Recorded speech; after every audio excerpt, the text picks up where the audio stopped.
Thank you. Okay, let's make sure.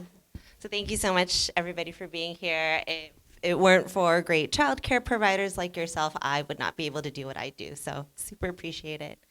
Today I'm going to be talking about neurodiversity in preschool children.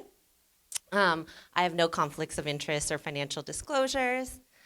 The goals for my presentation today is to define neurodiversity, neurodivergent, and neurodevelopmental conditions, and to identify some common neurodevelopmental conditions that are diagnosed in preschool children, some key features that you guys can look out for. I'm going to describe your role in the evaluation process, and then identify some resources to help providers like yourselves and families during the evaluation process. So neurodiversity is a celebration of the strengths in our differences. It's a viewpoint that different skills and perspectives are important to how society functions and thrives. And I really like this definition from the Autistic Self-Advocacy Network. Neurodiversity means that no two brains are exactly the same. Every person has things they're good at and things they need help with, and there is no such thing as a normal brain. The neurodiversity movement says that people with brain-based disabilities like autism, intellectual disabilities, learning disabilities, or mental health disabilities should be accepted and included in society just like neurotypical people, so people without brain-based disabilities. And this is a really nice infographic that shows some different neurodevelopmental conditions and how even amongst the different neurodevelopmental conditions, there are a lot of overlapping strengths and skills. Neurodivergent describes people whose brain differences affect how their brain works. And so that means they have different strengths and challenges from people whose brains don't have those differences. That's from the Cleveland Clinic. And then neurodevelopmental conditions. So these are specifically conditions that affect how the brain develops and functions. And some of these neurodevelopmental conditions include autism spectrum disorder, attention deficit and hyperactivity disorder, global developmental delay, intellectual disability, you have communication disorders that can be language delays, things like stuttering or apraxia. You can have motor disorders, things like cerebral palsy or dyspraxia, learning disabilities, fetal alcohol spectrum disorders, and then there are multiple genetic conditions that are associated with neurodevelopmental differences, things like Down syndrome, Prader-Willi, Angelman's, Fragile X. So I really want, in looking at all those three definitions, to notice the language. With a neurodiversity mindset, we acknowledge that individuals have strengths and differences in the way they think and communicate. And so you're thinking about strengths and differences, right? Comparing that with the medical mindset, which is still operating on deficits, disorders, diagnoses. So it's really different. And the medical world is still catching up. So this is, this particular infographic is specific for autism, but the concept is applicable for all neurodevelopmental conditions. So these conditions don't live on a linear spectrum. It's not more autistic, less autistic, high functioning, low functioning, mild, severe. It's more kind of this spiky model down below, where again, even within the same neurodevelopmental condition, individuals can have different profiles of strengths and weaknesses. And so why is this important? So amongst US children, and this is data from the CDC, 1 in 6 have a developmental disability, and that includes autism and ADHD. The most recent numbers show that 1 in 31 are diagnosed with autism, 1 in 9 diagnosed with attention deficit and hyperactivity disorder, and then 1 in 345 diagnosed with cerebral palsy. So these are our most common ones. Today I'm really gonna focus on autism and ADHD, because that's really what I see a lot, and I'm sure you guys see a lot too.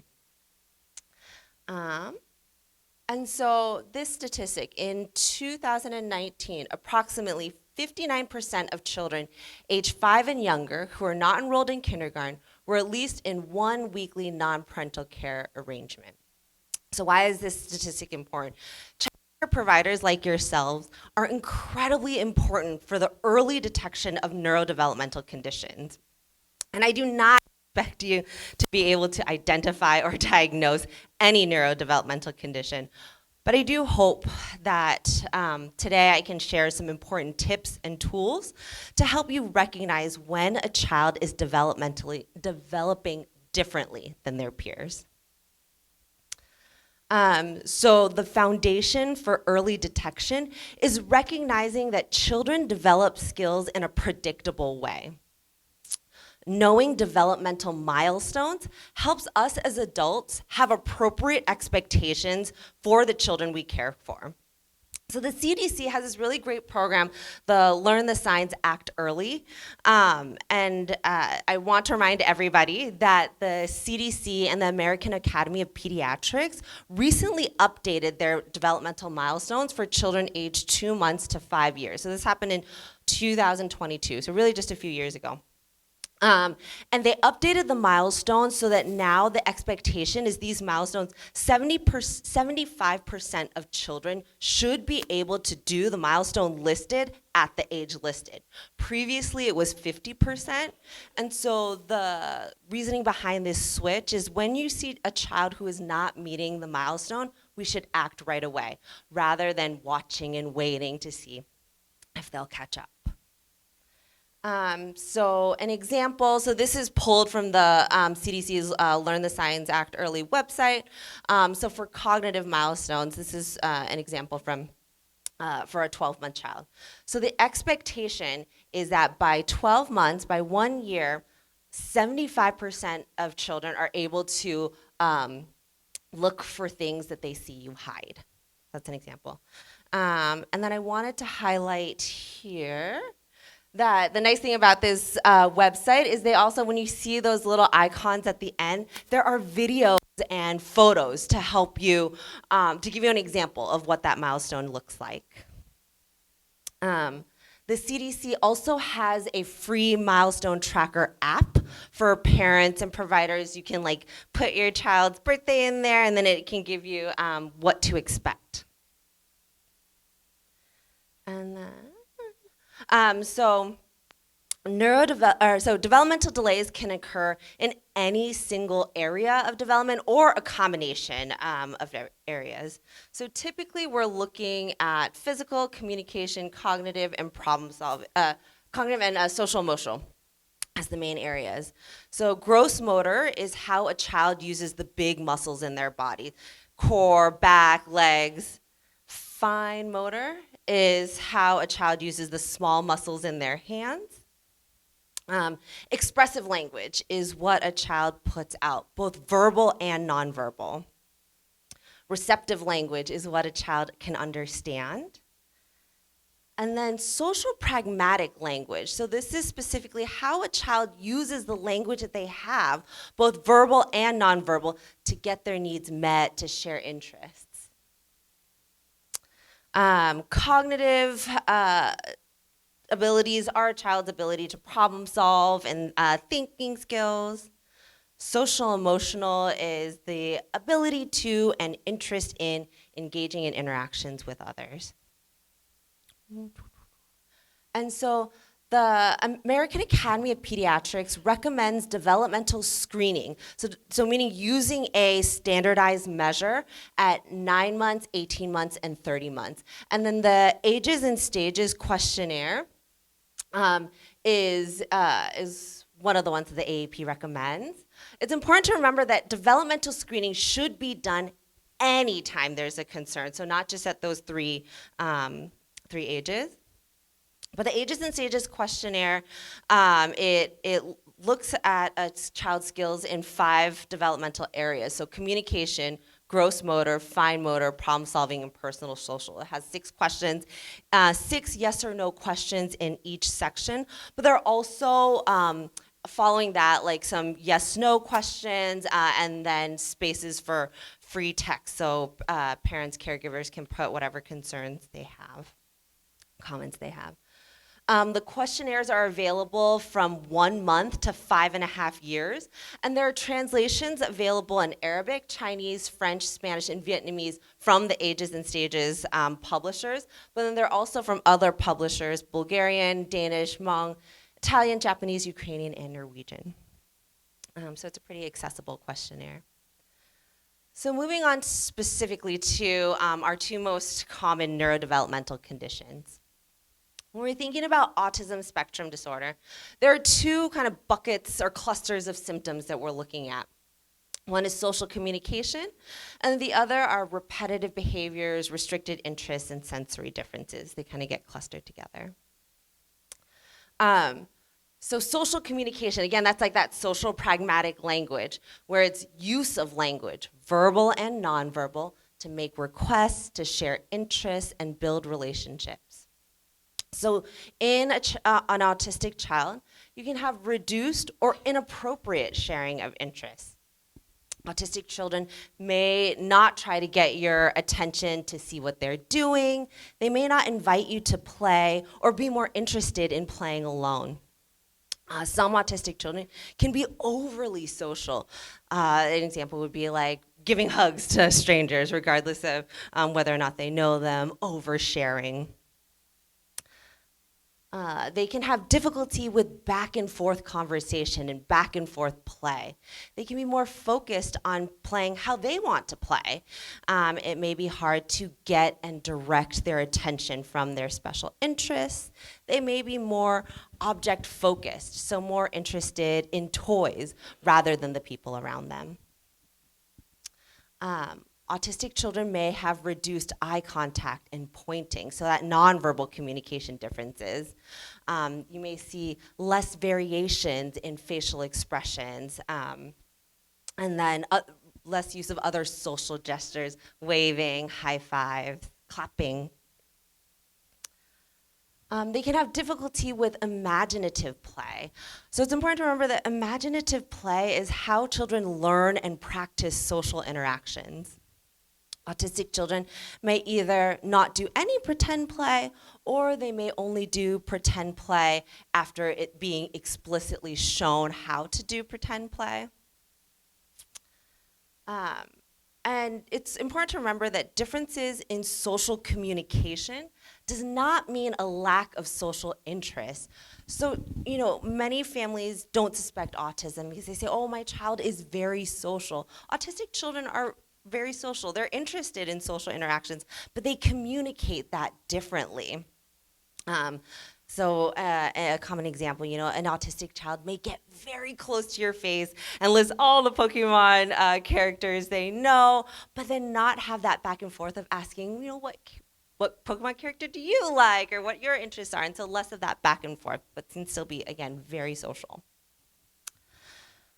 Moving on to that second cluster of symptoms that you're looking for. So you can have repetitive behaviors, and it can be repetitive motor or physical behaviors, things like hand flapping, body rocking. You can see flicking or wiggling fingers. You can have repetitive language, and so you can have echolalia, which is repeating back what you say. Do you want water? Want water? Kind of like a recording of you. You can have scripted phrases or unusual phrases. There can be pronoun errors. Me go outside. Or if you're saying hi to a child, they say, one of my family members, he says, hi, Bubba, instead, his name is, but we call him Bubba, and he goes, hi, Bubba, instead of greeting you. So those are some examples. You can have repetitive object use, so lining up of toys, repetitively putting in, taking out, open, close, so repetitive use of objects.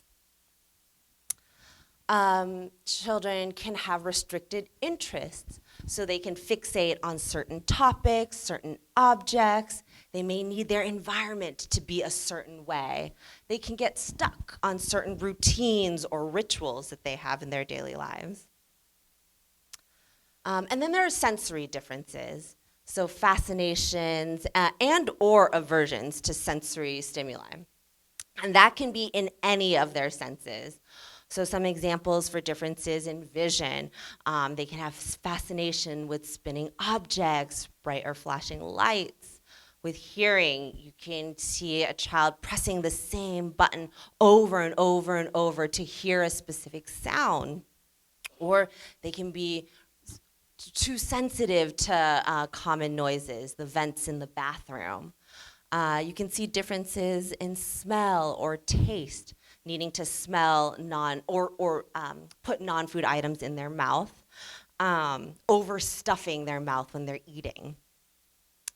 Differences in touch, so they can have fascinations with textured surfaces like walls or the carpet, or they can have aversions, really dislike certain textures of clothing or textures in food.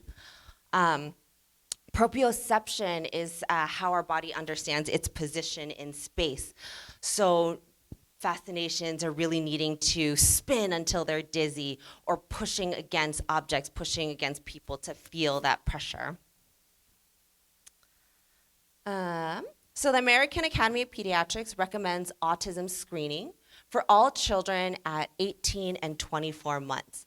And the MCHAT is a screener that the AAP recommends. It screens children from 16 months to 30 months. Moving on to, attention deficit and hyperactivity disorder. This one, there's similarly two different kind of clusters of symptoms that we're looking at. So there are inattentive behaviors and then hyperactive and impulsive behaviors.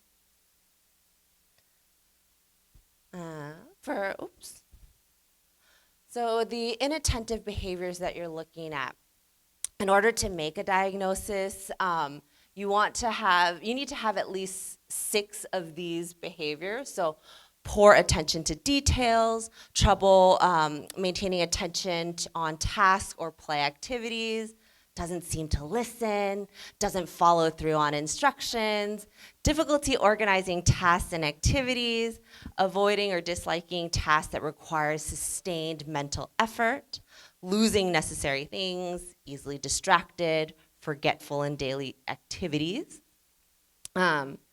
For the hyperactive, impulsive behaviors that you're looking at, fidgeting, tapping with hands and feet, squirming in their seat, leaving the seat when remaining seated is expected, running around, climbing where not appropriate, unable to play quietly, on the go, or acting as if driven by a motor, talking excessively, blurting out an answer before a question has been completed, trouble waiting their turn, interrupting or intruding on others. So I want you to just kind of think about all of these different symptoms and behaviors, and remember that the core features of ADHD are expected in preschool children. So that's why this diagnosis is actually really challenging to diagnose in preschool children. The part of our brain that is different in individuals with ADHD, those frontal lobes that are responsible for executive function, that is very much underdeveloped in children and is like actively developing into adulthood. And so when you're considering an ADHD diagnosis in a preschool child, the behaviors that you're looking at, those behaviors that we were looking at in the slides before, need to be to the level that they are essentially like putting the child's safety at risk, or so significantly like more intense, more frequent than a typical child. And again, the safety, I put safety in caps because that's really what you're thinking about. Like, is my child running out into the street constantly where, you know, you're chasing after them? That's putting your safety at risk. Climbing and jumping off of high furniture constantly and not able to redirect, putting safety at risk. And then in young children with ADHD, so when we're thinking about the diagnosis, we think inattentive or hyperactivity, impulsivity. But in young children, the significant behavioral challenges are due to low frustration tolerance and emotional reactivity. So even though that's not in the name of the diagnosis, that's really what's causing difficulty. And we think of that as impulsivity of our emotions.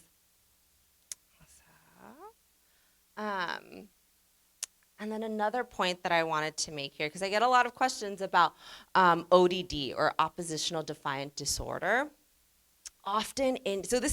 ODD is very, very rare in young children, and it's often an unhelpful and an inappropriate diagnosis, because you're really looking, again, the behaviors that you see, those kind of ODD, the oppositional behaviors, often that's impulsivity, that's that emotional reactivity, and then an ADHD diagnosis is a more appropriate fit, often in those cases. And then completely separate from neurodevelopmental conditions, I wanted to highlight temperament. So temperament is just, and this is for everybody, right? Our emotional and behavioral style, our personality traits. There are three different, in children you kind of separate out into three different temperaments. There's easygoing, which is the grand majority of children are easygoing. Then you have your slow to warm, and then your children who are difficult or more challenging. And it's totally okay for a child to have any of these temperaments. That's just how we are. What's important in knowing what your child's temperament is that goodness of fit between your parenting and caregiving child and the child's temperament is really important. So there are lots of different kind of characteristics that we're looking at into breaking a child into these different temperaments. So activity level, the regularity of their biological rhythms. Do they eat and sleep at predictable times? Whether or not they're quick to approach, or are they more withdrawing? How adaptable are they to changes? Their persistence or their attention span, the intensity of their reactions, how sensitive they are to sensory stimuli, and then just the quality of their mood. Are they generally pretty cheerful, or are they more irritable? So you can have, and then how they are, it can again be very variable, and then they can kind of get clustered into these three different types of temperaments. So I bring that up because there is so much overlap, especially in our young children, between autism, ADHD, and specifically more anxious or slow to warm temperaments. And I also wanted to highlight that while there already is a lot of overlap, right, between a child with autism, ADHD, and a slow to warm temperament, when you add in a child with additional developmental delays, right, in any of those areas of development, or trauma, it looks very similar. And so it can be really, really challenging to tease out what's what. And you can have multiple of these things in the same child, all of them in the same child too. And so all of these things, autism, ADHD, slow to warm temperament, developmental delays, trauma, it all affects our social functioning, and that it can all present with differences in attention and sensory processing. So just keeping that in your mind.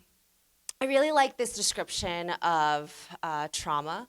So individual trauma results from an event or series of events or a set of circumstances that is experienced by an individual as physically or emotionally harmful or life-threatening, and has lasting adverse effects on an individual's functioning and mental, physical, social, emotional, or spiritual well-being. And so the reason I highlight this up too, I think it's important to remember that children and individuals with neurodevelopmental differences can experience regular daily events differently than their neurotypical peers. So something that is not traumatic to a neurotypical child can be very traumatic to a neurodivergent child. And trauma can affect every area of development.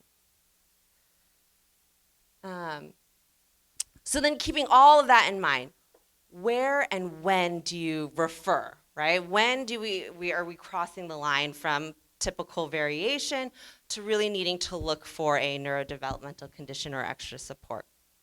It's important to remember that you can refer to a child's pediatrician anytime you have concerns. You do not need to wait for them to have a positive screening or to do something super dangerous. If you have concerns, you can refer to the child's pediatrician. That is what we are here for. There is also the regional center. So the regional center, there's multiple, it kind of depends on your county.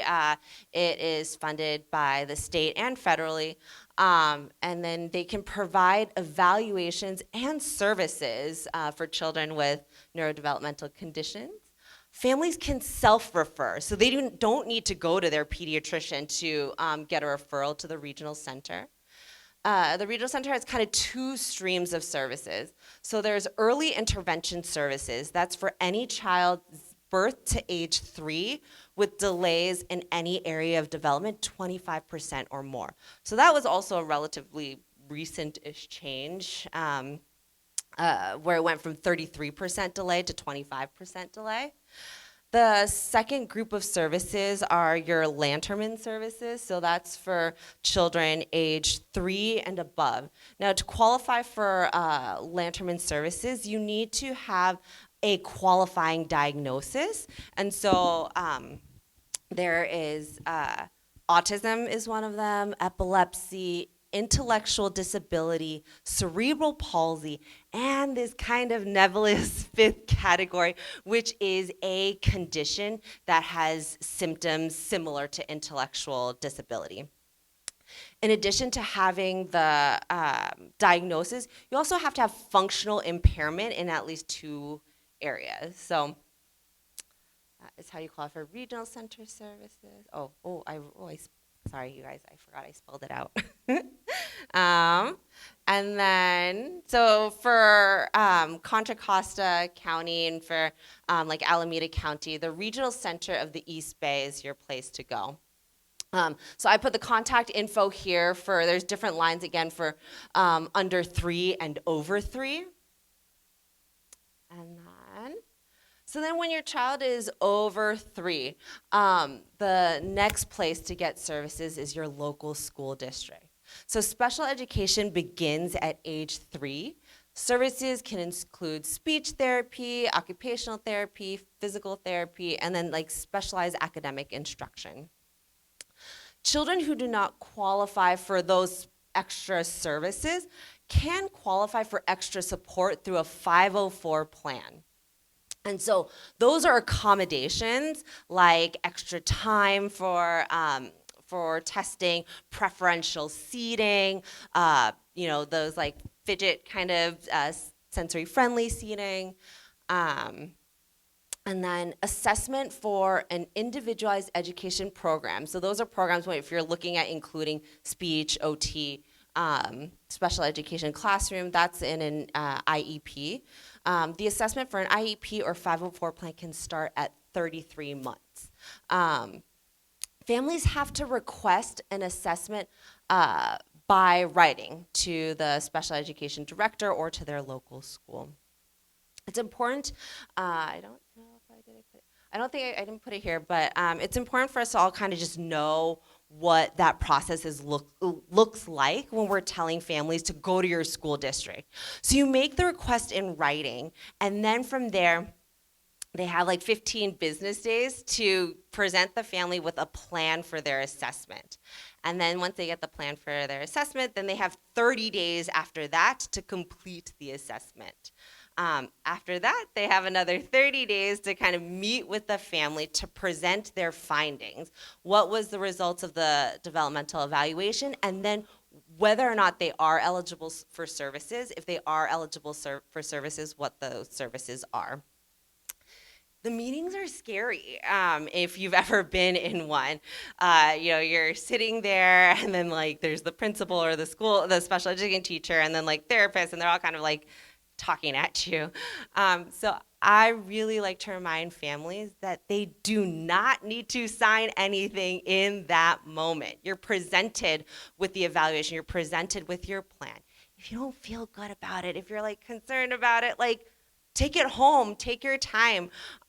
If you feel good about it, sure, go ahead, like sign it. But I encourage families to step back if they need to, and then get help if they need to.